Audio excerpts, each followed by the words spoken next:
একটা শিক্ষা রং করতে আসছি, তো আমাদের কাজ পড়াই শেষ আলহামদুলিল্লাহ। আপনাদেরকে দেখাই, হ্যাঁ, রুমগুলো হচ্ছে এমন।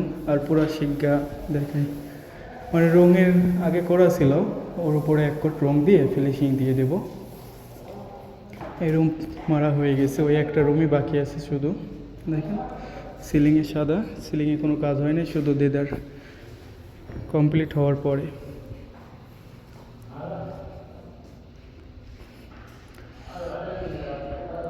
এগুলো হচ্ছে আমাদের জিনিসপাতি।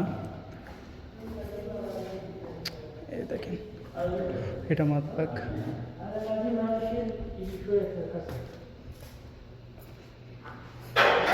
এটা আরেকটা রুমটা কেমন রুম করছি আর কালারটা কেমন লাগছে আপনাদের কাছে কমেন্টে বলে যাবেন। সবাই ভালো থাকবেন, সবার জন্য দোয়া রইল। আল্লাহ হাফিজ, আসসালামু আলাইকুম।